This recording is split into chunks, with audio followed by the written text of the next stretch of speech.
अस्सलामुअलैकुम बच्चों। आज का हमारा सवाल जियोमेट्री से रिलेटेड है। सवाल है कि अगर एक सर्कल के डायमीटर के दोनों एंड्स सरों पर टेंजेंट्स बनाए जाएं, तो उन टेंजेंट्स का आपस में क्या रिलेशन होता है? क्या वो पैरेलल होते हैं, नॉन पैरेलल, कोलिनियर या परपेंडिकुलर? चलिए इसको स्टेप बाय स्टेप समझते हैं। सबसे पहले स्टेप 1 में हम इस प्रॉब्लम को इमेजिन करते हैं। आप स्क्रीन पर देखिए। फर्ज करें हमारे पास एक सर्कल है जिसका सेंटर O है। फिर हम एक डायमीटर बनाते हैं AB जो सेंटर O से गुजरता है। अब इस डायमीटर के एक एंड पॉइंट A पर हम एक टेंजेंट लाइन L1 बनाते हैं और दूसरे एंड पॉइंट B पर हम दूसरी टेंजेंट लाइन L2 बनाते हैं। हमारा काम बेहद पता लगाना है कि इन दो लाइंस L1 और L2 के बीच क्या रिश्ता है।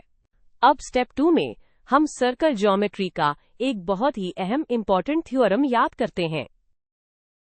थ्योरम ये कहता है कि सर्कल के किसी भी पॉइंट पर बनाया गया टेंजेंट इस पॉइंट से गुजरने वाले रेडियस पर परपेंडिकुलर होता है। आसान लफ्जों में टेंजेंट और रेडियस के दरमियान हमेशा 90 डिग्री का एंगल बनता है। यह रूल बहुत इंपॉर्टेंट है इस सवाल को सॉल्व करने के लिए। स्टेप 3 में हम इस थ्योरम को पॉइंट A पर अप्लाई करते हैं। यहां पर रेडियस है OA और टेंजेंट लाइन है L1। हमारे थ्योरम के मुताबिक रेडियस OA टेंजेंट L1 के परपेंडिकुलर होगा। इसका मतलब है कि OA और L1 के बीच में जो एंगल बिन ज़हाब हो, यानी एंगल OAL1, वो 90 डिग्रीज का होगा। बिल्कुल इसी तरह स्टेप 4 में हम पॉइंट B को देखते हैं।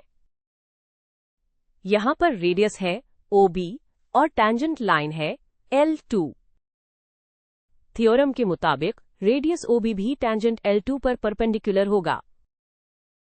इसका मतलब द होफोन के OB और L2 के दरमियान बनने वाला एंगल यानी एंगल OBL2 भी 90 डिग्रीज का होगा।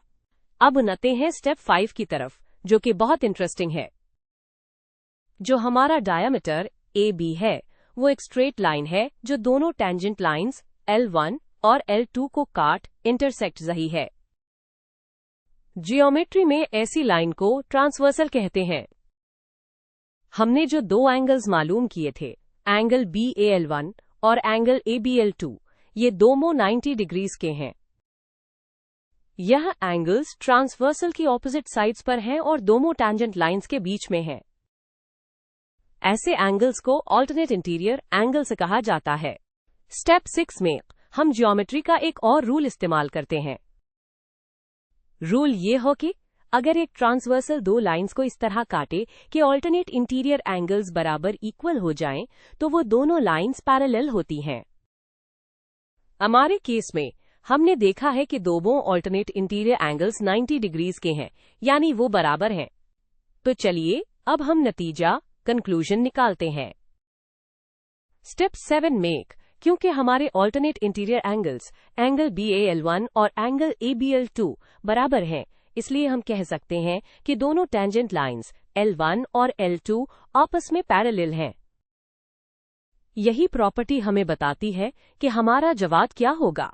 तो बच्चों, सारे स्टेप्स को फॉलो करने के बाद हम इस नतीजे पर पहुंचे हैं कि सर्कल के डायमीटर के एंड्स पर बनाए गए टेंजेंट्स हमेशा एक दूसरे के पैरेलल होते हैं। इसलिए हमारा सही जवाब ऑप्शन A है, यानी पैरेलल। उम्मीद है आप सबको द कॉन्सेप्ट अच्छी तरह समझ आ गया होगा।